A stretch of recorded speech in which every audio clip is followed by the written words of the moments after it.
ఉక్కు పరిశ్రమకు 14,400 కోట్ల రూపాయల ప్యాకేజీ ఇవ్వడాన్ని కూటమి ఘనతగా పార్టీ నేతలు చెప్పుకుంటూ ఉన్నారు సార్.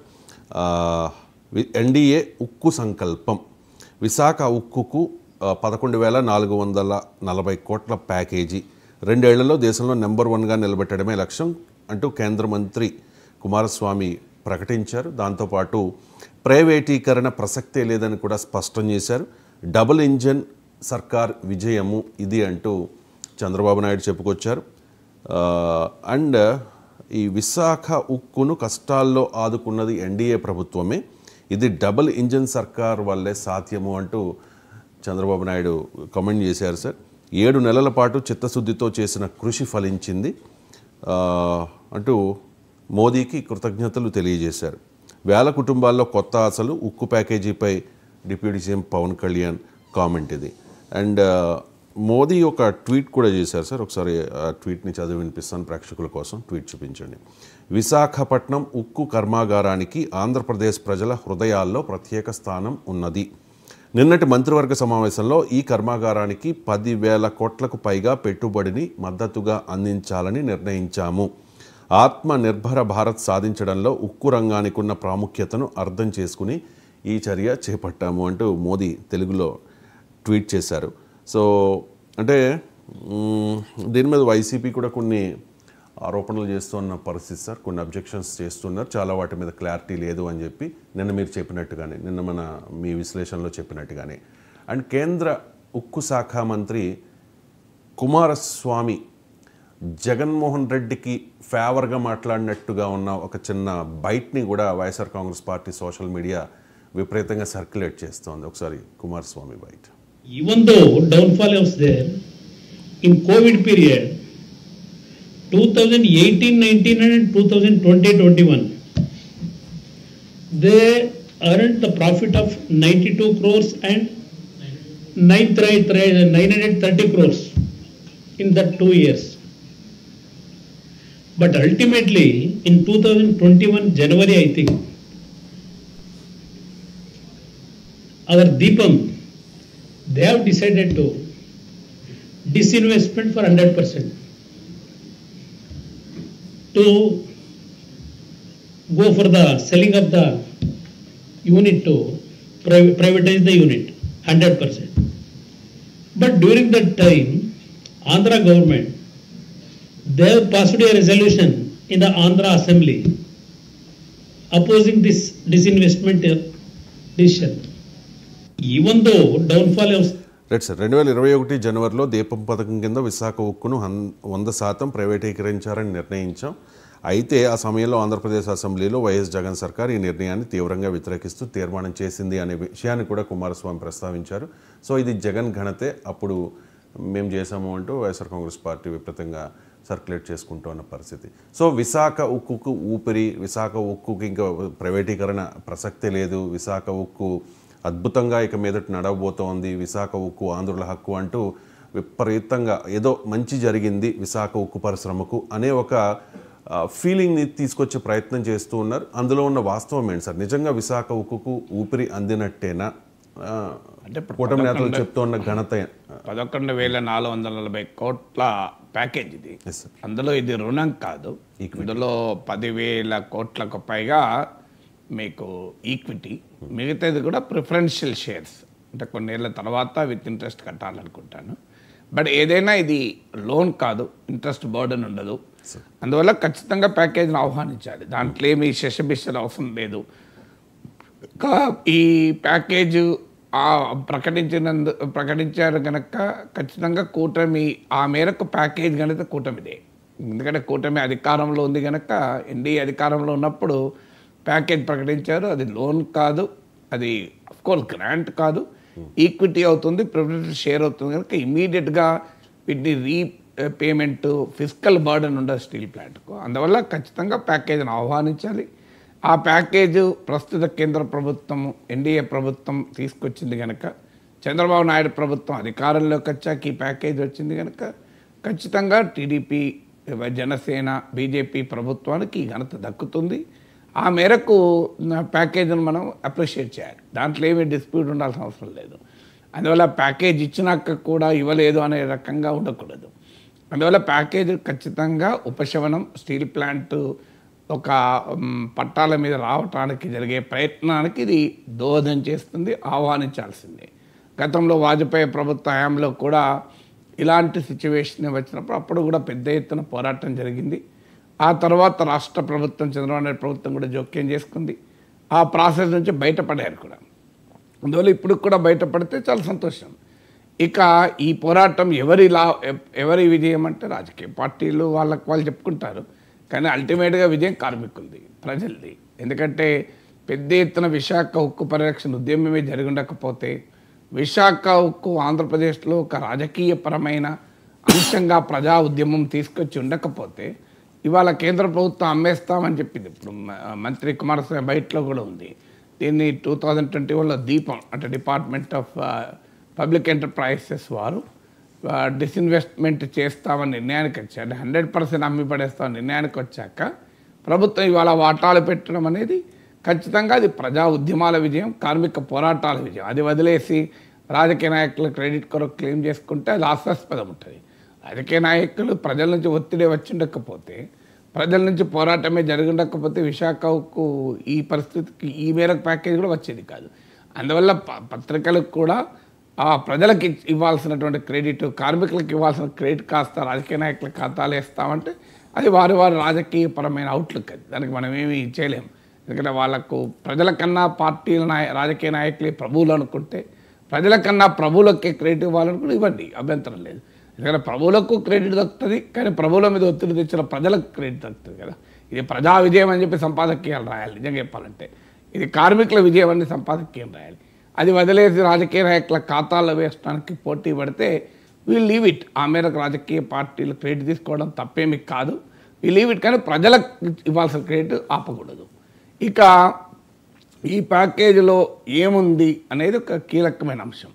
మనకు అర్థం కావాల్సింది, ఇప్పుడు నిన్న చీఫ్ మినిస్టర్ కానీ అందరూ మాట్లాడేది విశాఖకు పూర్వ వైభవం తెస్తాం, ఇప్పుడు నిన్న చంద్రబాబు నాయుడు చెప్పాడు కార్మికులు కూడా కష్టపడాలి, లాభాలకి తీసుకురావాలి. ఖచ్చితంగా కార్మికుల కష్టపడగలరు, చరిత్ర ఎత్తుంది. విశాఖ ఉక్కు చరిత్ర అంతా తీసుకుంటే విశాఖ ఉక్కుకు 1000 కోట్ల అప్పులు ఉన్నాయి అని మాత్రమే చూపెడతారు. కానీ అప్పులు పెద్ద సమస్య కాదు. ఎందుకు సమస్య కాదంటే, మీరు ఆప్టిమల్ కెపాసిటీ, ఫుల్ కెపాసిటీతో ఒక 2-3 సంవత్సరాలు కనుక నడవగలిగితే స్టీల్ ప్లాంట్కి ఎన్ని 1000 కోట్ల అప్పులు తెచ్చుకుంటుంది. అంత కెపాసిటీ ఉంది. ఇప్పుడు ఉదాహరణకు ఇవాళ స్టీల్ ప్లాంట్కు సుమారు 20,000 కోట్ల అప్పులు ఉన్నాయి. 20,000 కోట్ల అప్పు అంటే అమ్మ బాబోయ్ అనిపిస్తుంది. ఇప్పుడు నిజంగానే ఈ 11,440 కోట్ల ప్యాకేజ్ ఇచ్చారు కదా, అప్పుల కిందనే పట్టుకుంటే మిగలదు. అందువల్ల ఇప్పుడు ఇది కూడా తేలాలి. ఈ ప్యాకేజ్ ఇచ్చారు, దీన్ని ఎందుకని ఖర్చు పెడతారు? ఇప్పుడు ఉదాహరణకి ఈ ప్యాకేజ్ను తీసుకెళ్ళి మొత్తం అప్పుగానే చూసుకున్నారనుకోండి, ఏమీ మిగలదు ఇక. స్టీల్ ప్లాంట్కి మళ్ళీ ఎక్కడ ఉందంటే అక్కడే ఉంటుంది. అందువల్ల ఇది ఆపరేషనల్ ఎక్స్పెండిచర్కు 1,400 కోట్లు ఇచ్చామన్నారు. మిగతాది అప్పుగా పట్టుకుంటే మాత్రం కష్టం. అంటే ఖర్చు ఇప్పుడు ప్రజెంట్ ప్రొడక్షన్కు ఖర్చు పెడితే లాభాలు వస్తాయి, ఆ లాభాలను అప్పులు తీర్పుకోవచ్చు. ఎందుకంటే ఇప్పుడు విశాఖ ఉక్కున్న 20,000 కోట్ల అప్పులో 6,000 కోట్ల అప్పు రా మెటీరియల్ సప్లై చేసిన వారికి చెల్లించడానికి, 12,000 కోట్లు బ్యాంకులకు అప్పులు ఉన్నాయి. ఇవి కాక ఇప్పుడు ఒక 400 కోట్లు మీకు ఉద్యోగుల జీతాల బాకీలు ఉన్నాయి. ఒక 600 కోట్ల వరకు ప్రావిడెంట్ ఫండ్ అంటే కార్మికుల పిఎఫ్ నుంచి కట్ చేసింది కూడా చెల్లించలేదు. సో ఇలా ఓవరాల్గా 20,000 కోట్ల అప్పులు ఉన్నాయి. కానీ మనకు విశాఖ ఉక్కు ఏడాదికి 7.3 మిలియన్ టన్స్, 7.3 మిలియన్ టన్స్, నిన్న పొరపాటున 7.2 చెప్పినట్టు గుర్తు. So 7.3 million tons production. ఈ ప్రొడక్షన్ కెపాసిటీ రా మెటీరియల్ కనుక ఉంటే, రా మెటీరియల్ కనుక ప్రాపర్గా సప్లై చేయగలిగితే నియర్లీ మీకు ఒక 25,000 కోట్ల నుంచి 30,000 కోట్ల ఆదాయం వస్తుంది. ఎందుకంటే ఇవాళ విశాఖ ఉక్కున్న ప్రత్యేకత ఏంటంటే, మిగతా స్టీల్ కంపెనీల స్టీల్ టన్నుకో 50,000 ఉందనుకుందాం, విశాఖ స్టీల్కి 54,000 ఉంటుంది. అంటే మిగతా వాటికన్నా ధర ఎక్కువే కాదు, కొనేవారు అడ్వాన్స్ ఇచ్చి మాకు ఇంకో ఈ క్వాలిటీ స్టీలు ఈ సైజుకి కావాలి అని అడ్వాన్స్ అమౌంట్ ఇస్తారు. మనకి ఆశ్చర్యం ఇస్తుంది. అలా అడ్వాన్స్ ఇచ్చింది ఇప్పుడు విశాఖ ఉక్కు దగ్గర 7,000 కోట్లు ఉంది. అంటే కన్జ్యూమర్ స్టీల్ కొంటామని వచ్చిన వారు 7,000 కోట్ల రూపాయల అడ్వాన్స్ ఇచ్చి వెళ్ళారు. అంటే ఎంత మార్కెట్లో డిమాండ్ ఉంటే సాధ్యమవుతుంది. మీకు 25,000 కోట్ల నుంచి 30,000 కోట్లు 7.3 మిలియన్ టన్స్ అంటే 73 లక్షల టన్నుల పూర్తి కెపాసిటీతో కనుక స్టీల్ ప్లాంట్ నడిస్తే నడవగలుగుతుంది కూడా. ఎందుకంటే చరిత్ర కూడా అదే. మీకు అక్కడ సమస్యల్లో రా మెటీరియల్ సప్లై లేదు. రా మెటీరియల్ సప్లై లేకపోవడానికి కారణం ఫైనాన్షియల్ ట్రబుల్తో పాటు ప్రాపర్ రా మెటీరియల్ సప్లైకి ప్రభుత్వం చర్యలు తీసుకోకపోవడం వల్ల. సో అందువల్ల మీకు ప్రొడక్షన్ కాస్ట్ ఎంత అవుతుంది అనుకుంటే మీకు 7.3 మిలియన్ టన్స్ ఆఫ్ ప్రొడక్షన్ కావాలంటే మీరు సుమారు 20,000 కోట్ల దాకా ఖర్చు అవుతుంది. అంటే మీకు స్టిల్ ఒక ఏడాదిలో 5,000 కోట్లు కనీసం సంపాదించగలుగుతుంది స్టీల్ ప్లాంట్. అంటే ఉన్న పెద్ద 3-4 ఇయర్స్లో చేసుకుంటుంది. గతంలో కూడా జరిగింది అదే. ప్రభుత్వం కాస్త సహకరిస్తే మీకు 3-4 ఇయర్స్లో విశాఖ స్టీల్ మొత్తం అప్పులు కూడా తీర్చేయగలుగుతుంది. ఎందుకంటే ప్రొడక్షన్కి మీకు ఇప్పుడు సింపుల్ లెక్క అండి. మీకు ఒక టన్ను స్టీల్ ఉత్పత్తి కావాలంటే 1,600 కిలోల ఇనుప ఖనిజం కావాలి. ఐరన్ ఓర్ 1000 kg ఒక టన్ను మీకు స్టీల్ ఉత్పత్తి కావాలంటే 450 కిలోల కోకింగ్ కోల్ కావాలి. సో కోకింగ్ కోలు సుమారు 6,000 కోట్లు ఖర్చు అవుతుంది 7.3 మిలియన్ టన్స్కు. మీకు ఐరన్ ఓర్కు ఒక 12,000 కోట్లు ఖర్చు అవుతుంది. ఇది కలిపి ఒక 20,000 కోట్లు ఖర్చు పెడితే 25,000 కోట్లు కనీసం మీకు ఉత్పత్తి లాభాలు మీకు ఆదాయం సంపాదించగలుగుతుంది. ఇది ఎకనామిక్స్. సో డిమాండ్ ఉంది ప్రొడక్ట్కు, బ్రహ్మాండంగా మీకు రా మెటీరియల్ కనుక సప్లై చేస్తే ఆప్టిమల్ కెపాసిటీ ఉత్పత్తి చేస్తుంది. అందువల్ల ఇది కార్మికుల చేతిలో ఉన్న సమస్య కాదు. ఎవరి చేతిలో ఉంది సమస్య అంటే రా మెటీరియల్. ఎందుకంటే మీకు ఇప్పుడు ఒక టన్ను స్టీల్ ఉత్పత్తి కావాలంటే 1,600 కిలోల ఐరన్ ఓర్ కావాలి. ఐరన్ ఓర్ మార్కెట్లో 6,000 రూపాయల టన్ను ఉంది. మీకు 6,000 కాదు, ఒక్కొక్క సందర్భంలో విశాఖ స్టీలు 8,500 కలిపి కూడా టన్నుకు చెల్లించి కొంటుంది. కానీ సొంత ఇనుప ఖనిజం గనులుంటే 600 రూపాయలకు వస్తుంది. సో 600 రూపాయలు వచ్చేది 6,000 రూపాయలు చెల్లిస్తుంది. అందువల్ల మూలం ఎక్కడుంది, ఊపిరి ఎక్కడుంది అంటే స్టీల్ ప్లాంట్కు సొంత ఇనుప ఖనిజం గనులు లేక. ఇవాళ మిగతా ప్రైవేట్ స్టీల్ ప్లాంట్లు ఎందుకు లాభాల్లో ఉన్నాయి? మీకు ఆశ్చర్యం వేస్తుంది. December 17 అనుకున్నారు డేట్ గుర్తు. చంద్రబాబు నాయుడు ప్రధాని కలిశాక ఇచ్చిన రిక్వెస్ట్లో ఆర్సెలార్ మిట్టల్ వాళ్ళు నక్కపల్లి దగ్గర పెద్ద స్టీల్ ప్లాంట్ పెట్టబోతున్నారు, దానికి మైన్ కావాలని అడిగారు. అంటే అప్పుడు పెద్ద విమర్శ వచ్చింది. విశాఖ ఉక్కుకు మైన్స్ అడగడం మానేసి ప్రైవేట్ కంపెనీ అయిన ఆర్సెలార్ మిట్టల్ దానికి మైన్స్ అడుగుతున్నాడు చంద్రబాబు నాయుడు ప్రభుత్వం అని తెలుగుదేశంలో కూడా విమర్శలు వచ్చాయి. వచ్చాక ప్రభుత్వం ఇది పూర్తిగా మిట్టల్ స్టీల్ ప్లాంట్కి మనం సహాయం చేసి విశాఖ ఉక్కుకు సహాయం చేయకపోతే చాలా పెద్ద వ్యతిరేకత వస్తుంది గమనించి జాగ్రత్త పడింది. ఆ మేరకు ఆహ్వానించాలి. కానీ మీకు ఫండమెంటల్ మూలం ఎక్కడుంది? 600 రూపాయల రా మెటీరియల్కు కావాల్సింది 6,000 రూపాయలు చెల్లిస్తే స్టీల్ ప్లాంట్కి మీరు ఎన్ని వేల కోట్ల ప్యాకేజ్ ఇచ్చినా ఈ నష్టాన్ని ఎవరు భరిస్తారు? అందువల్ల ఫస్ట్ చేయాల్సింది స్టీల్ ప్లాంట్కు ఇనుప ఖనిజం గనులు కేటాయించాలి. అది కేటాయించకుండా మీరు 10,000 కోట్లు 11,000 కోట్లు ఇస్తే ఒక ఏడాది 2 ఏళ్ళు లాగచ్చు. అప్పుడు ఏమంటారు చూడండి, 11,000 కోట్లు మేము డబ్బులు ఇచ్చాం, అయినా ఈ స్టీల్ ప్లాంట్ బాగుపడలే, ఈ కార్మికులు పనిచేయలే, ప్రభుత్వ రంగ అసమర్థత, ప్రభుత్వ రంగానికి వైట్ ఎలిఫెంట్, ఇది తెల్ల గుర్రం తెల్ల ఏనుగు, దీనికి ఎంత ఇచ్చినా వేస్ట్ అని నా తిట్టకుండా మళ్ళీ ప్రైవేట్ వాళ్ళకి అప్పచెప్పే ప్రమాదం ఉంది.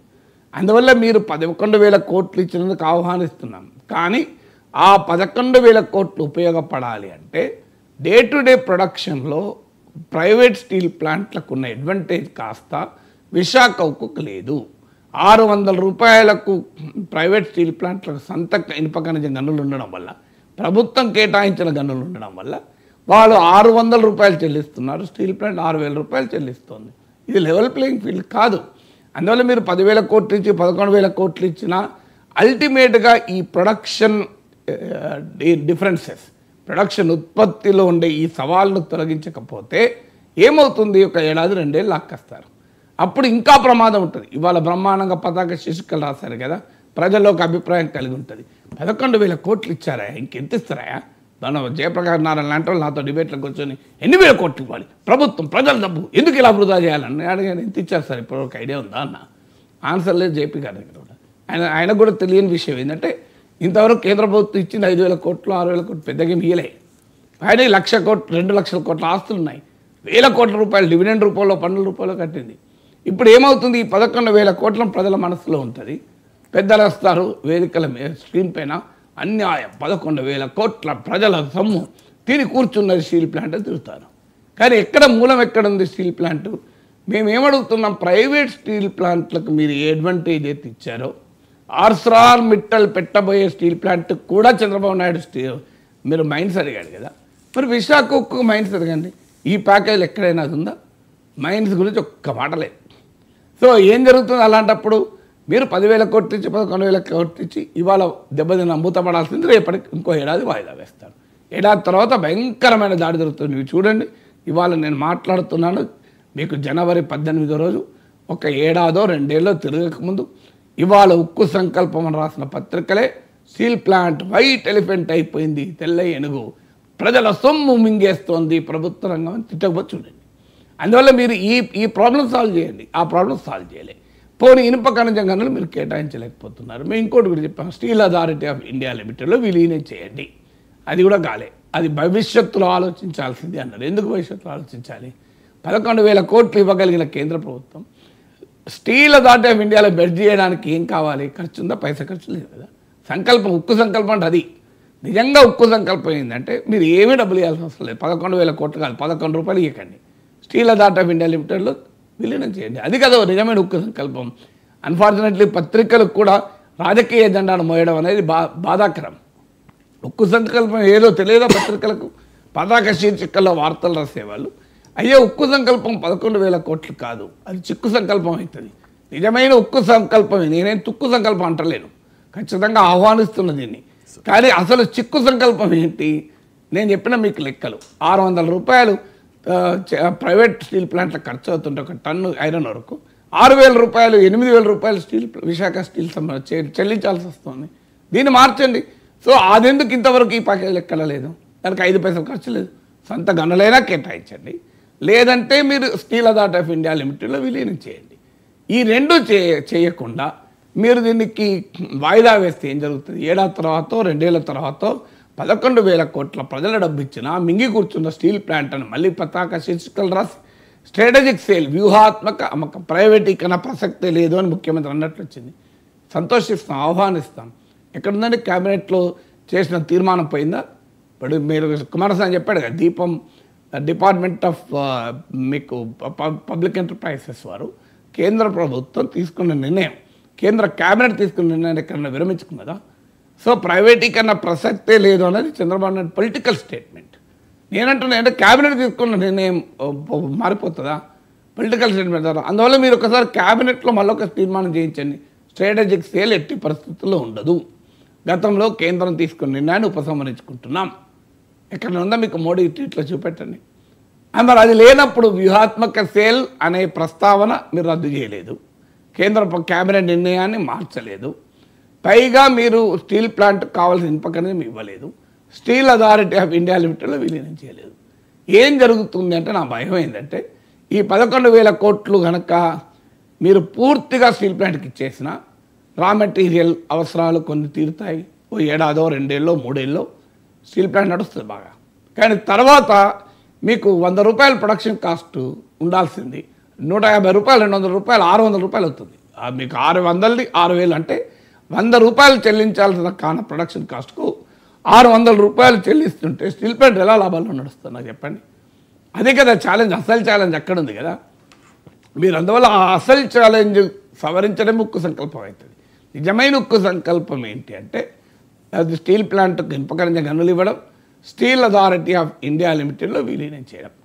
ఈ రెండు గనక చేస్తుంటే ఖచ్చితంగా ఉక్కు సంకల్పాన్ని ఆహ్వానించాలి. ఈ రెండు చేయనప్పుడు ఇది తాత్కాలిక ఉపశమనం అవుతుంది. అయినా ఆహ్వానిస్తాం, ఎందుకంటే ఇప్పుడు ఇమీడియట్గా ఇబ్బందుల్లో ఉన్న దానికి కాస్త ఉపశమనం దొరుకుతుంది. కానీ మళ్ళీ అప్పుడు ఇంకా మనకు వివరాలు రాలేదు. మీ అనుమానం నిజం. ఈ 11,440 కోట్లు ప్రభుత్వం ఇప్పటికే స్టీల్ ప్లాంట్ కొన్న అప్పులకు కనుక కట్టుకుంటే బ్యాంకులకు 12,000 కోట్లు ఇవ్వాలి. అప్పులకు కట్టుకున్నారనుకోండి స్టీల్ ప్లాంట్కి ఏమీ ఉండదు. సో అప్పులకు కట్టుకోకండి, ఇది సెపరేట్గా మీరు ఇవ్వండి. రా మెటీరియల్ సప్లై ఇప్పుడు ఉదాహరణకు రైల్వే వ్యాగన్లో అందుబాటులో లేదు, దీనికి ఎవరు చేయాలి? ఇప్పుడు నిన్న చంద్రబాబు నాయుడు ఒక స్టేట్మెంట్ ఇచ్చాడు, మేము వాటర్ బిల్లు అడగడం లేదు, మేము కరెంటు బిల్లు అడగడం లేదు. నిజం అది, ఆ మేరకు రాష్ట్ర ప్రభుత్వాన్ని మేము ధన్యవాదాలు. కానీ అసలు ఫండమెంటల్ క్వశ్చన్ ఏంటి, కరెంటు బిల్లు ఎందుకు వస్తుంది స్టీల్ ప్లాంట్కు?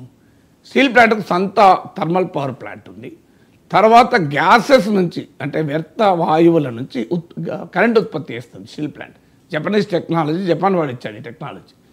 మీరు థర్మల్ పవర్ ప్లాంట్ ఉంది, గతంలో బొగ్గు సప్లై ప్రాపర్గా ఉంటే ఈ థర్మల్ ప్లాంట్కు అంటే మీరు సొంత బొగ్గు గనులు కనుక స్టీల్ ప్లాంట్కు ఉండి బొగ్గు సప్లై కనుక నిరాటంకంగా జరిగితే మీరు విశాఖ స్టీల్ ప్లాంట్ తన అవసరాలకు కావాల్సిన కరెంట్ ఉత్పత్తి చేయగా గ్రిడ్ కూడా సప్లై చేసింది.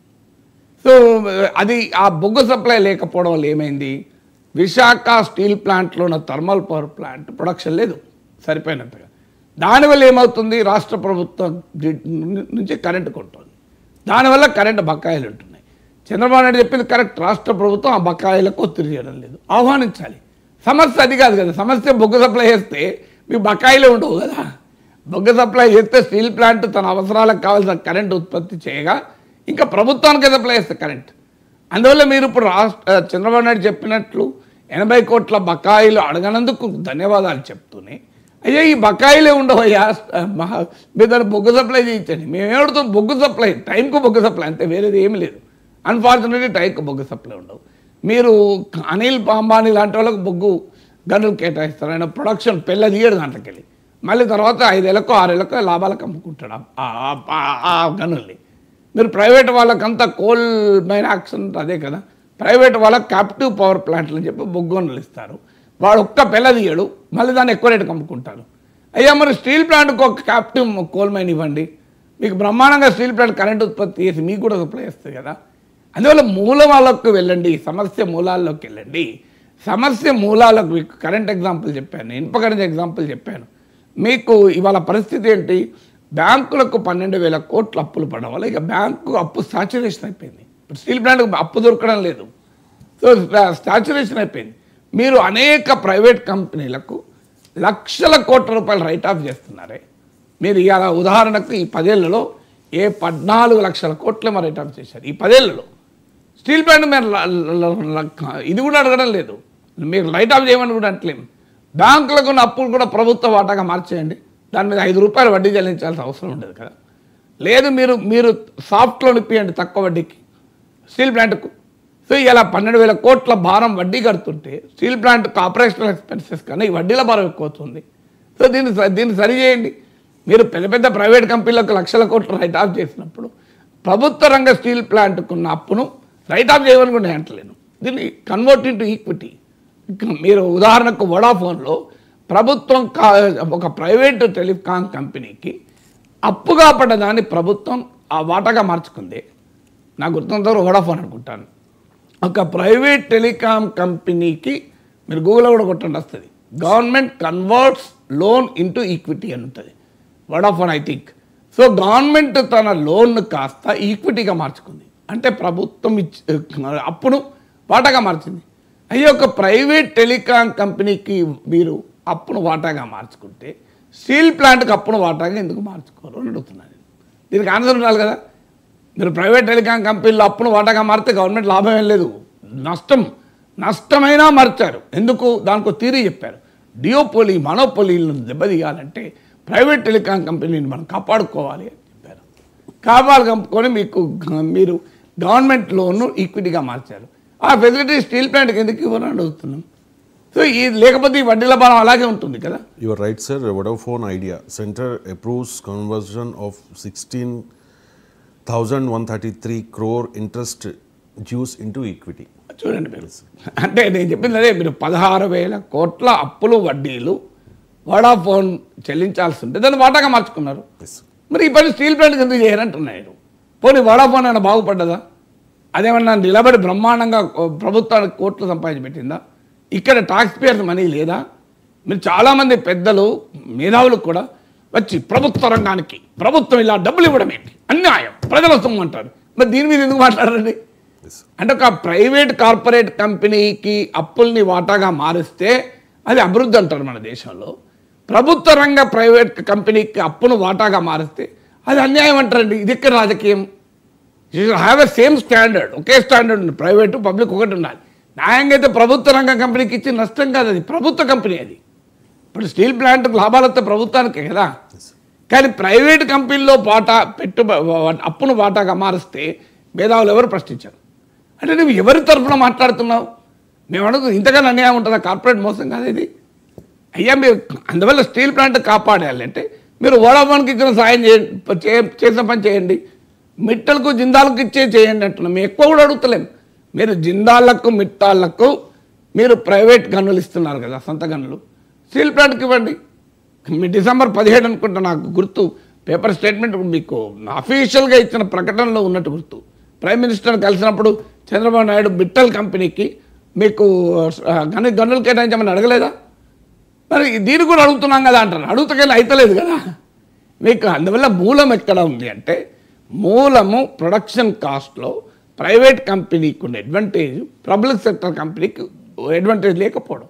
క్వాలిటీ లేదా అంటే ప్రైవేట్ స్టీల్ కన్నా ఎక్కువ, మిట్టల్ స్టీల్ కన్నా జిందాల్ స్టీల్ కన్నా విశాఖ స్టీల్కి ఎక్కువ రేట్ అండి మార్కెట్లో. క్వాలిటీ లేకపోతే ఎక్కువ రేట్ ఎందుకు చెల్లిస్తారు? విషయం కన్నా చెప్పండి. ఎవడ చెల్లిస్తారా పిచ్చోడన్నా? మరి 50,000 ఉండాల్సి ఉంటాను, 54,000 ఉన్నా మార్కెట్లో అడ్వాన్స్ ఇచ్చి కూర్చున్నారంటే మీరు క్వాలిటీ లేకపోతే వాడు ఇస్తాడా? ప్రభుత్వ రంగం అసమర్థత, ప్రభుత్వ రంగంలో క్వాలిటీ ఉండదు అంటారు కదా. మరి ఎందుకున్నది విశాఖ స్టీల్కి 7,000 కోట్ల రూపాయలు ఇప్పుడు యాజ్ ఆఫ్ నౌ కస్టమర్లు చెల్లించిన అడ్వాన్స్ 7,000 కోట్లు. అది కూడా అప్పుగా చూపెడుతున్నారు, ఎందుకంటే కస్టమర్లు చెల్లించి కూర్చున్నారు కనుక. మరి నిజమే అప్ప అవుతుంది, వాళ్ళకి సప్లై అయిపోతే అప్ప అవుతుంది కదా. మీరు 7,000 కోట్లు అడ్వాన్స్ కట్టారు, మరి ఎందుకు కట్టున్నారు? అడ్వాన్స్ ఎప్పుడు కడతారు? క్వాలిటీ డిమాండ్ ఉంటుండే కదా. మరి అందువల్ల మీరు ప్రైవేట్ ఈ ఉక్కు సంకల్పం ప్రదర్శించింది లేదు.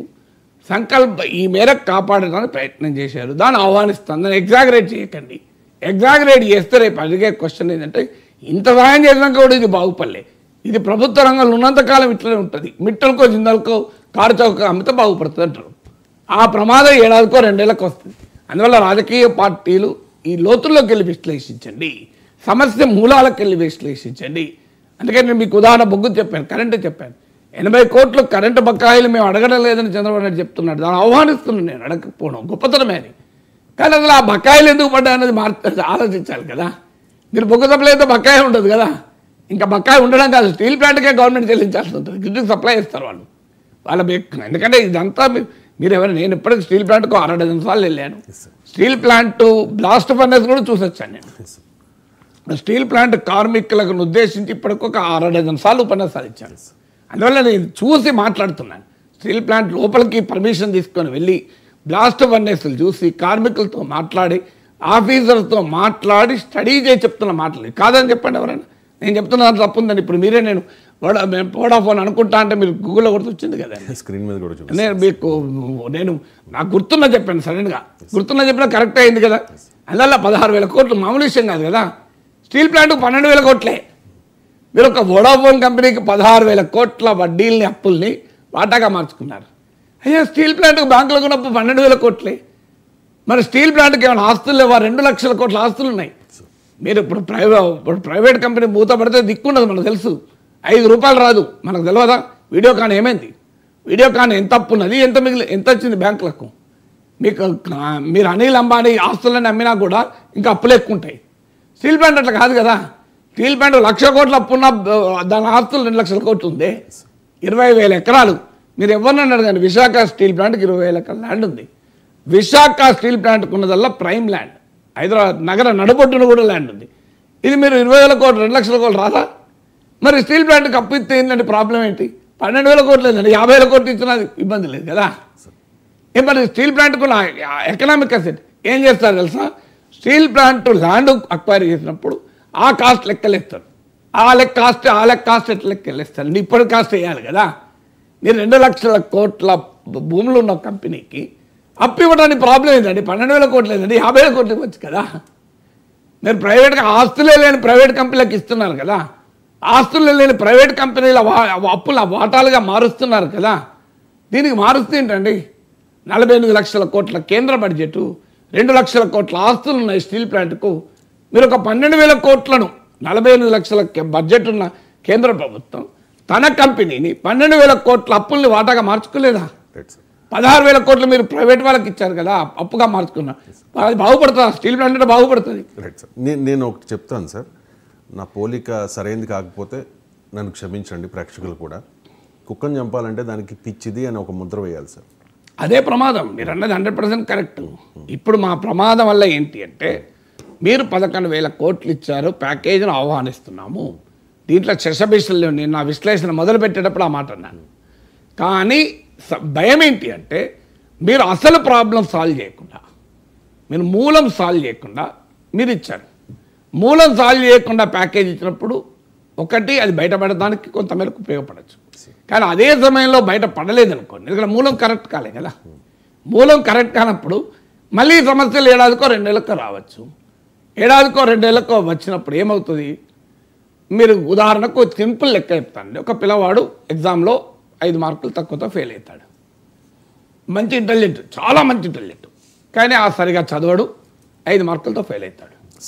ప్రభుత్వం మోడరేషన్ ఇచ్చి లేదా టీచర్ మోడరేట్ చేసి పాస్ చేస్తాడు. అప్పటికి సమస్య పరిష్కారం అవుతుంది. కానీ మూలం ఎక్కడుంది? పిల్లాడు చదవాలి. పిల్లాడు ఇంటెలిజెంట్ ఉండి కూడా చదువుతున్నాడు, అది మూలం కదా. అది మూలం కరెక్ట్ కాలేదని ఏమవుతుంది? నెక్స్ట్ ఎగ్జామ్లో మళ్ళీ చూడండి, లాస్ట్ ఎగ్జామ్లో 5 మార్కులు ఇచ్చి పాస్ చేసి మోడరేషన్ చేసినా కూడా మళ్ళీ వాడు ఏదో ఫెయిల్ అయిన అంటారు. నేను అనేది మూలం ఎక్కడుంది? వాడు చదవాలి. స్టీల్ ప్లాంట్కి మూలం ఎక్కడుంది? అయ్యా 600 రూపాయలు ప్రైవేట్ వాడికి అవుతుంటే ఐరన్ వరకు వీళ్ళు 6,000 రూపాయలు కడుతున్నారు, అది మూలము. ఆ బొగ్గు టైంకు రాదు, ఇనుపగడ టైంకి సప్లై కాదు, 12,000 కోట్ల బ్యాంక్ అప్పుల వడ్డీ భారం ఉంది. ఈ మూలాన్ని సరి చేయండి అంటున్నాం. ఈ మూలాన్ని సరి చేయడానికి ప్రభుత్వానికి 5 పైసలు ఖర్చు లేదు. ఈ 11,440 కోట్ల భారం కూడా ఉండదు. స్టీల్ అథారిటీ ఆఫ్ ఇండియా లిమిటెడ్లో విలీనం చేస్తూ ఒక ఆర్డర్ రిలీజ్ చేయండి. ఆర్డర్కు పేపర్ ఖర్చు కూడా ఉండదు, ఆన్లైన్లో జియోలో పెట్టేయచ్చు. మీకు ప్రాబ్లం ఏంటండి?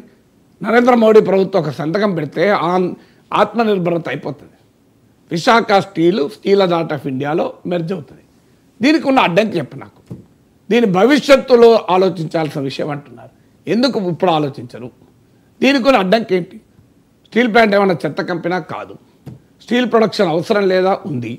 మోడీ ట్వీట్లో ఉంది కదా, ఆత్మనిర్భరత, స్టీల్ ఉత్పత్తి పెంచాలి అని. Steel authority of India limited దగ్గర డబ్బులు లేవా? ఉన్నాయి. స్టీల్ అథారిటీ ఆఫ్ ఇండియా దగ్గర ఇనుప ఖనిజ నిల్వలు లేవా? 100 ఏళ్ళకు సరిపోయి ఇనుప ఖనిజ నిల్వలు ఉన్నాయి. విశాఖ స్టీల్కు మార్కెట్లో డిమాండ్ లేదా? బ్రహ్మాండమైన డిమాండ్ ఉంది. నేను చెప్పాను, 7,000 కోట్ల అడ్వాన్స్ ఇచ్చి కూర్చున్నారు. విశాఖ స్టీల్కు ఆస్తులు లేవా? 2 లక్షల కోట్ల ఆస్తులు ఉన్నాయి. ఇంత అప్పున్న 20,000 కోట్లే కదా. 22 లక్షల కోట్ల ఆస్తి స్టీల్ అథారిటీ ఆఫ్ ఇండియా లిమిటెడ్కి వచ్చేస్తుంది కదా. విలీనం చేస్తే ఒక 2 లక్షల కోట్ల ఆస్తి స్టీల్ అథారిటీ ఆఫ్ ఇండియా లిమిటెడ్కు ఆస్తిగా మారిపోతుంది కదా. 22,000 కోట్ల అప్పులకు 2 లక్షల కోట్ల ఆస్తులు వస్తే స్టీల్ అథారిటీ ఆఫ్ ఇండియా లాభమా నష్టమా? ఇవి నీకు అడ్డంగా చెప్పండి. ఇవాళ కూటమి నేతలకు నేను అడుగుతున్న సూటి ప్రశ్న, అయ్యా స్టీల్ అథారిటీ ఆఫ్ ఇండియా లిమిటెడ్లో విశాఖ స్టీల్ విలీనం చేస్తానికి ఉన్న అభ్యంతరం ఏంటి? ఉక్కు సంకల్పం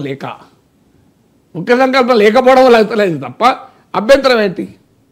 దీనికి ఉన్న అభ్యంతరాలు 1, 2, 3, 4, 5 చెప్పండి. ఈనాడు ఆంధ్రజ్యోతులకు నా అప్పీల్, మీరు అడగండి. అయ్యా ఉక్కు సంకల్పం, కూటమి ఘన విజయం, డబుల్ ఇంజన్ సర్కార్ విజయం అని పతాక శీర్షికల్లో రాసి ప్రజాభిప్రాయం నిర్మిస్తున్న పత్రికాధిపతులకు నా వినయపూర్వక విజ్ఞప్తి, అయ్యా స్టీల్ అథారిటీ ఆఫ్ ఇండియా లిమిటెడ్లో విలీనం చేస్తానికి అడ్డంకులు ఏంటి?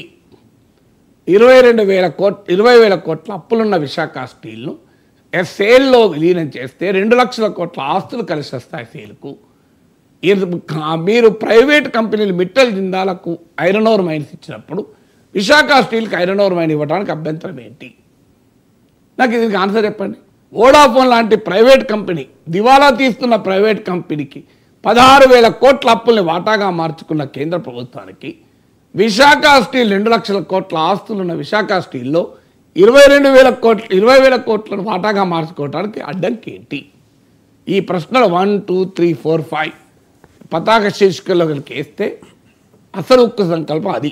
పత్రికలు ఉక్కు సంకల్పాన్ని చూపినట్టు అవుతుంది. పత్రికలు ప్రజల తరఫున ప్రశ్నించాలి. పత్రికల పని ప్రభుత్వాలు చెప్పేదాన్ని ప్రజలకు పెద్దగా మైకులు పెట్టి వినిపించడం కాదు. విత్ డ్యూ రెస్పెక్ట్ నేను చెప్తున్నాను, నా మీడియా పట్ల గౌరవం. అయ్యా ఈ ప్రశ్నలు ఎవరు అడగాలి? మీడియా అడగాల్సి. రాజకీయ పార్టీలు అడగవు, ఎందుకంటే వాళ్ళ అధికార కూటమిలో భాగం. ప్రతిపక్షాలకు క్రెడిబిలిటీ లేదు. వైఎస్ఆర్ కాంగ్రెస్ పార్టీ అడిగినా ఎవడు పట్టించుకోడు, ఎందుకంటే 5 ఏళ్ళుగా వాళ్ళు చేసింది ఏం లేదు కదా స్టీల్ ప్లాంట్ కాపాడడానికి. అసెంబ్లీలో తీర్మానం చేసి ఊరుకున్నారు అంతే కదా. ఏం చేశారు చెప్పండి? మరి ఎవరు అడగాలి? అక్కడ స్టీల్ ప్లాంట్ గేట్ దగ్గర కార్మికులు అడుగుతున్నారు ఈ ప్రశ్న. ఆ కార్మికుల గుండె చప్పులను నాగేశ్వరరావు అంటోడు వినిపిస్తున్నాడు. అయ్యా మీరు కూడా అది అడగండి అంటున్నారు. ఇది న్యాయం కాకపోతే ఇది తప్పని చెప్పండి. నేను చెప్తున్నా ఏ పాయింట్ అన్నది తప్పని చెప్పండి. నేను ఇప్పుడు లెక్కలతో సహా చెప్పాను కదా. నా విశ్లేషణలో ఏం తప్పు చెప్పండి. మీ విశ్లేషణ విన్న ఎవరికైనా అర్థమవుతుంది సార్. ఎందుకు అడగలేకపోతూ ఉన్నాయి రాజకీయ పార్టీలు అనేది కూడా అర్థమవుతుంది సార్. కానీ చాలా వ్యాలిడ్ క్వశ్చన్స్ అడిగారు మీరు, సొల్యూషన్ చెప్తూ ఉన్నారు మీరు. సొల్యూషన్ పైసా ఖర్చు లేని సొల్యూషన్ చెప్తున్నారు. పైసా ఖర్చు లేని సొల్యూషన్ చెప్తారు. ప్రైవేట్ కంపెనీలో చేసిన మేల్లో పబ్లిక్ సెక్టర్ కంపెనీకి 10% చేయమంటున్నా. ఇదంతా చూస్తే ఈ షో చూసే వాళ్ళు అందరికీ అర్థమవుతుంది సార్ ఏ ఉద్దేశంతో. నేను ఉద్దేశాలు ఆపాదించడం లేదు. నేను అందులో 11,400 దిగ్గజం కన్ను విశాఖ స్టీల్ ప్లాంట్ అనేది ప్రచారం. 11,440 కోట్లు కేంద్ర ప్రభుత్వం ఇచ్చిన రోజు నేను ఏ ఉద్దేశాలు ఆపాదించదలుచుకోలేదు. ఎందుకంటే ఇంత మంచి పని చేసినప్పుడు ఆ మంచి పనులు ఆహ్వానించే మనసు ఉంది, కానీ పరిష్కారం అక్కడ లేదు అని చెప్తున్నా. అంటే చాలా అంశాల మీద క్లారిటీ లేదు. అంటే క్లారిటీ ఉంది, క్లారిటీ లేకపోవడం ఏంటి? క్లారిటీ లేదు. క్లారిటీ లేక క్యాప్టివ్ మైన్ ఇవ్వలేదు, అదే క్లారిటీ. ఇవ్వలేదు, క్లారిటీ లేదు అని వస్తున్నారు వీళ్ళ తప్పు. ఇవ్వము అని చెప్పలేదు, ఇస్తాము కూడా చెప్పలేదు. ఇవ్వము అని ఇప్పటిదాకా చెప్పి ఇప్పుడు ఆజ్ ఆఫ్ నౌ ఏంటి ఇవ్వడం లేదు, అదే క్లారిటీ కదా. ఇస్తలేరని సేల్లో విలీనం చేస్తున్నారు, అదే క్లారిటీ కదా. అదే క్లారిటీ, చాలా క్లారిటీ ఉంది. క్లారిటీ ఏంటంటే సమస్య మూలాలకు వెళ్ళి పరిష్కరించదలుచుకోలేదు. విశాఖ స్టీల్కు ప్రస్తుతం ఉన్న ఆర్థిక ఇబ్బందులు తీరుస్తున్నారు, కానీ ఈ ఆర్థిక ఇబ్బందులకు మూలం దాన్ని పరిష్కరించడం లేదు. దానివల్ల ఈ ఇబ్బందులు మళ్ళీ వచ్చే ప్రమాదం ఉంది. మళ్ళీ వచ్చినప్పుడు స్టీల్ ప్లాంట్ బదనాం చేసి అమ్మేసే ప్రమాదం ఉంది. అప్పుడు ఏం చేస్తారు? ఇంత ప్రజల అభిప్రాయం క్రియేట్ అవుతుంది, ఇంత చేసిన ఇది బాగుపడదా అమ్మి వేయడం బెస్ట్ అని. అప్పుడు కారు చౌక అమ్ముతారు. మీరు చూడండి 2 లక్షల కోట్ల 20,000 కోట్ల 10,000 కోట్లకు అమ్ముతారు. అదే సార్ ఇందాక నేను పోల్చినట్టు మీరు ఇచ్చింది అదే. ఇప్పుడు ఇదివరకు మీరు చరిత్ర అంతా తీయండి, మీరు హెయిర్ కట్ అంటారు, దానికి దానికి వర్డ్ పేరు కూడా ఉంది, హెయిర్ కట్ అంటారు. అంటే దాని ఇప్పుడు 100 రూపాయలు వస్తే 90 రూపాయలు హెయిర్ కట్ చేసేస్తారు, కొరిగేస్తారు. హెయిర్ కట్ అంటే కొరగడం, ఈ కొరిగే ప్రమాదం ఉంది అని చెప్పేది. దానికి ఇవాళ పతాక చిచ్చుకలు ఉపయోగపడతాయి. ఉక్కు సంకల్పం, మోడీ ప్రభుత్వం, ఆత్మనిర్భరత, ఇది ఘన విజయం, ఇవంతా ఉపయోగపడుతుంది. కష్టపడి పనిచేయండి కార్మికులకు. అయ్యా కార్మికులు చాలా కష్టపడి పనిచేస్తున్నారు కదా. 113% కన్వర్టర్ల యూటిలైజేషన్. స్టీల్ ప్లాంట్లో మీరు ఏ ప్రొడక్షన్ ఇండికేటర్ నాకు చెప్పండి, దేంట్లో తక్కువ చెప్పండి. మరి వాళ్ళ ప్రాబ్లంలో ఎక్కడ వాళ్ళ ఉక్కు సంకల్పంలో తేడా లేదు. రాజకీయ నాయకుల సంకల్పంలో ఉక్కుదనం లేదు. మీరు చెప్పండి క్వాలిటీ, ప్రొడక్షన్ క్వాలిటీ లేదా? నేను ఇంతమంది చెప్పాను, మార్కెట్ ధర కన్నా ఎక్కువ ధర ఉంది, హైయెస్ట్ డిమాండ్ ఉంది, 7,000 కోట్లు అడ్వాన్స్ ఇచ్చి కూర్చున్నారు. మరి ప్రాబ్లం ఏంటి చెప్పండి? Problem is with the people, not with the people. Problem is with the political system కదా. ఎందుకు పొలిటికల్ సిస్టమ్ బిట్టలకు జిందాలకు సాయం చేయదలుచుకుంది, ప్రజల ఆస్తులకు రక్షణ ఇవ్వదలుచుకోలేదు, ప్రజల ఆస్తులు కారు చౌకగా అమ్మదలుచుకుంది. అందుకే ఇంత చేసిన ప్రభుత్వం క్యాబినెట్లో ఒక్క తీర్మానం చేయండి, స్ట్రాటజిక్ సేల్ని ఉపసంహరించుకుంటున్నామని. ప్రైవేటీకరణ ప్రసక్తే లేదని చంద్రబాబు నాయుడు హామీ ఇచ్చాడు కదా. చంద్రబాబు నాయుడు నమ్ముతాం మేము, కానీ చంద్రబాబు నాయుడు కాదు కదా ప్రైవేటీకరించేది. గతంలో జగన్ అసెంబ్లీలో తీర్మానం చేశారు, ఇప్పుడు చంద్రబాబు నాయుడు చెప్తున్నాడు మాకేం వీళ్ళ మీద క్వశ్చన్ లేదు. ఇప్పుడు ఇక్కడ ఏపీ అసెంబ్లీలో తీర్మానం చేస్తే ఓకేనా సార్, సరిపోతుందా? ఏం చేస్తారు తీర్మానం చేస్తే? డిమాండ్ కదా అది, చెయ్యాల్సింది ఎవరండి? తీర్మానం చేస్తే ఏమవుతుంది? ఇప్పుడు నాగేశ్వర గారు 2 గంటలు టీవీకి రావాలని మీరు తీర్మానం చేస్తారు, టీవీ ప్రోగ్రామ్ అవుతుందా? మీరు కెమెరామెన్లు కలిసి ఒక తీర్మానం చేస్తారండి, నాగేశ్వర గారు ఈరోజు సాయంత్రం 2 గంటల పాటు మా టీవీ ఛానల్లో మాట్లాడాలని తీర్మానం చేస్తారు. మీరు అనుకుంటే అవుతుంది, కానీ మేము తీర్మానం మరి అంతే కదా. రావాల్సింది నేను కదా, మీరు కాదు కదా. మీరు తీర్మానం చేసి నాకు పంపిస్తారు, సార్ మేము తీర్మానం చేశాం సార్, నేను మా కెమెరామెన్లు కలిసి మీరు 2 గంటలు షోకి రావాలంటారు. నేను వస్తే కదా అయ్యేది, మీ తప్పేం లేదు, మీరు తీర్మానం చేశారు. చంద్రబాబు నాయుడు తప్పని నేను అంటలేం కదా. నేను చంద్రబాబు నాయుడు ప్రైవేటీకరణ లేదు అనే స్టేట్మెంట్ ఇస్తే ప్రైవేటీకరణ చేసేది చంద్రబాబు నాయుడు కాదు కదా, కేంద్రం చేసేది వేరే వాళ్ళు కదా, చేసేది అక్కడ కేంద్ర ప్రభుత్వం కదా. మన డిమాండ్ అక్కడ కేంద్రంలో ఉన్న కేంద్ర కేబినెట్ నిర్ణయం, కేంద్ర కేబినెట్ నిర్ణయాన్ని మార్చండి అంటున్నా నేను. కేంద్ర కేబినెట్ నిర్ణయం మార్చకుండా మీరు ఇచ్చే స్టేట్మెంట్ల వల్ల ప్రయోజనం ఏముంటుంది? కేంద్ర క్యాబినెట్ నిర్ణయం అలాగే ఉంటుంది. నేను ఇంతకుముందు నిన్న చెప్పాను కదా, విడాకుల నోటీస్ అలాగే ఉంటుంది. కానీ అన్యోన్యమైన దాంపత్యం గడుపుతామని చెప్పి ఇద్దరుగా స్టేట్మెంట్ ఇస్తారు. అది అవుతుందా? అన్యోన్యమైన దాంపత్యం గడుపుతాం స్టేట్మెంట్, అక్కడ డైవర్స్ పిటిషన్ రెడీగా ఉంది కదా. పోనీ అన్యోన్యమైన దాంపత్యానికి ఉన్న అడ్డంకులు ఏంటి? 1, 2, 3 సమస్యలు ఉన్నది. ఇంకో రోజు 12 అయినా ఇంటికి రాడు, దాన్ని పరిష్కరించాలి. అయ్యా నువ్వు రోజు 7 గంటలకు రావాలి. రోజు మార్నింగ్ నేను 10 గంటలకు ఆఫీస్కి పోతున్నాను, టిఫిన్ కూడా పెట్టదు. అమ్మా నువ్వు టిఫిన్ పెట్టాలి. 10 గంటలకు పోతున్నాడు కదమ్మా, 9 గంటల వరకు టిఫిన్ పెట్టు. నేను వచ్చే వరకు ఫోన్లో 2 గంటలు మాట్లాడుకుంటున్నా, నా వైపు మొగ్గ చూడడు. అయ్యా కాదయ్యా, భర్త చురుతోనే కొద్దిగా ప్రేమగా పిలువు, ఆ ఫోన్ పక్క పెట్టు. లేదు భర్త ఫోన్ మాట్లాడుకుంటే ఇంట్లోకి వస్తాడు, భార్యను పట్టించుకోడు, 2 గంటల ఫోన్లోనే ఉంటాడు. అరే అట్లా అదే ఇంటికి వచ్చినాక కొద్దిగా ఫోన్ పక్క పెట్టి భార్యతో మాట్లాడు. ఇది కదా పరిష్కారం. ఇవన్నీ ఏవీ లేవు పరిష్కారం. డైవర్స్ నోటీస్ అట్లే ఉంటుంది. అన్యోన్యమైన దాంపత్యం గడపడానికి మేమిద్దరం నిర్ణయించుకున్నామని స్టేట్మెంట్ ఇస్తే వస్తుందండి. అసలు మూలం వాళ్ళ సమస్య మూలాల్లోకి వెళ్ళాలి కదా. మీరు రైజ్ చేసిన అంశాలు చాలామంది రాజకీయ నాయకులకి, చంద్రబాబు నాయుడు గారికి సుదీర్ఘ రాజకీయ ప్రస్థానం ఉన్న చంద్రబాబు నాయుడు గారికి, అలాగే పవన్ కళ్యాణ్ గారికి, చాలామంది నాయకులకు తెలుసు కదా సార్. రాష్ట్ర ప్రయోజనాల కోసం, స్టీల్ ప్లాంట్ పరిరక్షణ కోసం అడగాలి అంటే అడిగే పొజిషన్లో మనం ఇప్పుడు ఉన్నాము కాబట్టి ఇదే మంచి తరుణం. కాబట్టి బ్రహ్మాండంగా లేదు, ఇప్పుడు అడిగే పొజిషన్లో ఉన్నాం కనుక ఈ ప్యాకేజ్ వచ్చింది. లేకపోతే ఈ ప్యాకేజ్ వచ్చేదా? 2014 నుంచి 19 అప్పుడు కూడా చంద్రబాబు నాయుడు అడిగారు, ఇవ్వలే కదా. అప్పుడు డబుల్ ఇంజన్ సర్కారే. డబుల్ ఇంజన్ సర్కార్ ఇప్పుడు ఈ డబుల్ ఇంజన్ సర్కార్ వల్ల సాధ్యమైందని వాళ్ళు చెప్తున్నారు కదా. డబుల్ ఇంజన్ సర్కార్ వల్ల అప్పుడెందుకు సాధ్యం కాలే? 2014-19 డబుల్ ఇంజన్ సర్కార్, 18 వరకు అట్లీస్ట్. అప్పుడు మనకు పెద్ద డిమాండ్ లేదు. సమస్య అది కాదు. అప్పుడు ప్రజలు 63 సీట్లు మోడీకి తగ్గించలే. అప్పుడు తగ్గించలే. ప్రజలు 63 సీట్లు మోడీకి తగ్గించడం వల్ల డబుల్ ఇంజన్ పనిచేసింది. ఈ 11,400 కోట్లు కూడా పనిచేయడానికి కారణం అది. లేకుంటే మీకు సింపుల్ క్వశ్చన్, ఇవాళ పనిచేసిన డబుల్ ఇంజన్ సర్కార్ అప్పుడు ఎందుకు పనిచేయలేదని ఆన్సర్ చెప్పాలి కదా. అప్పుడు ఎందుకు పనిచేయలేదు దానికి? అప్పుడు స్టీల్ ప్లాంట్ గినపగల గనులు అప్పుడు ఇవ్వలే కదా, ఇప్పటికీ ఇవ్వలే. పాయింట్ ఏంటంటే ఇప్పటికీ డబుల్ ఇంజన్ సర్కార్ ఏం చేసింది? స్టీల్ ప్లాంట్కి గినపగల గనులు ఇచ్చిందా, సేల్లో విలీనం చేసిందా? అందుకే ఈ క్వశ్చన్లు మళ్ళీ అడిగేది. స్టీల్ అథారిటీ ఆఫ్ ఇండియా లిమిటెడ్లో విశాఖ స్టీల్ విలీనం చేస్తానికి అడ్డంకులు ఏంటి? 1, 2, 3, 4 నష్టం ఏంటి చెప్పండి. విలీనం చేస్తే నష్టాలు ఏంటి? లాభాలు నేను 100 చెప్తున్నా.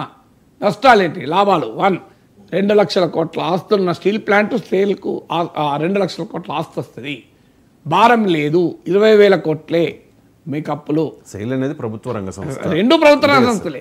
7.3 million tons production capacity add అవుతుంది. 100 సంవత్సరాలకు సరిపోయే ఇనుప ఖనిజ గనులు సేల్కున్నాయి. ఇవన్నీ లాభాలు. నష్టాలు చెప్పండి మీరు నాకు. 1, 2, 3 మీరు సొల్యూషన్ చెప్పేస్తున్నారు. నష్టాలు చెప్పండి. పొలిటికల్ పార్టీస్ రెస్పాండ్ అవ్వాల్సిన అవసరం ఉంది. ఇది నిజంగా చెప్పాలంటే మీరు ఈ ప్రశ్నలు ప్రజల నుంచి గట్టిగా అడిగితేనే ఈ మేరకు పోరాడితే 11,000 కోట్లు వచ్చింది. పోరాడితే పోయేదేమి లేదు, ప్రైవేటీకరణ సంఖ్యలు తప్ప. పోరాడితే పోయేదేమి లేదు, విశాఖ ఉక్కును దెబ్బతీస్తున్న సంఖ్యలు తప్ప. అందుకే పోరాడమని చెప్తున్నా, ప్రశ్నించమని చెప్తున్నా. అంటే విశాఖ స్టీల్ ప్లాంట్ ఉద్యోగుల్లో, అక్కడ ఉన్న కార్మిక సంఘాల నాయకుల్లో మాత్రం ఈ బాధ, అంటే ప్రైవేటీకరణ అయితే నష్టం కలుగుతుంది, విశాఖ ఉక్కు తీవ్ర నష్టం అనే ఒక ఫీలింగ్ ఉంది. కానీ ఒక మూమెంట్లో ఎందుకు లేదు సార్?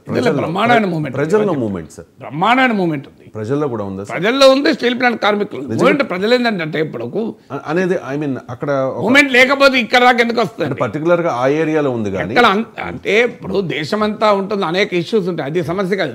ఏ మూమెంట్ లేకపోతే వీళ్ళ కేంద్ర ప్రభుత్వం తనంత దిగచ్చి 11,000. పాయింట్ ఏంటంటే సార్, ప్రజల్లో ఆ మూమెంట్ బలంగా ఉంటే కనుక అప్పుడు పొలిటికల్ పార్టీస్ మీద, ప్రభుత్వం ఉంది కనుకనే కదా 11,000 కోట్లు వచ్చింది.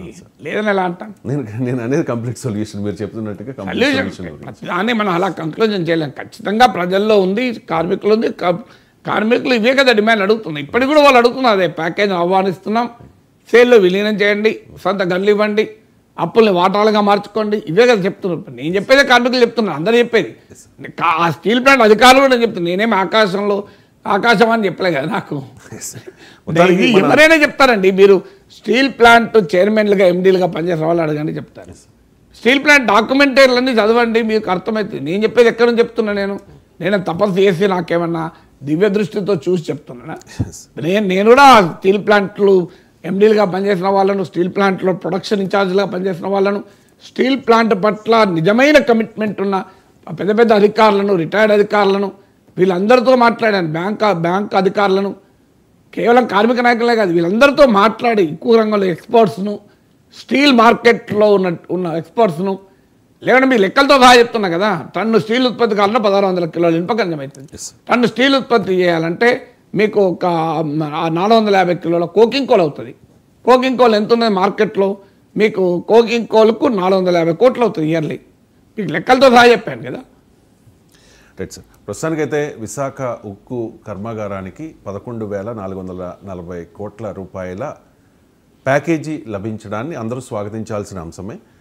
చంద్రబాబు నాయుడు గారు చెప్తూ ఉన్నారు, అసాధ్యాన్ని సుసాధ్యం చేశాము, ఇది కూటమి సర్కార్, డబుల్ ఇంజిన్ సర్కార్ వల్లే సాధ్యము అని చెప్పి.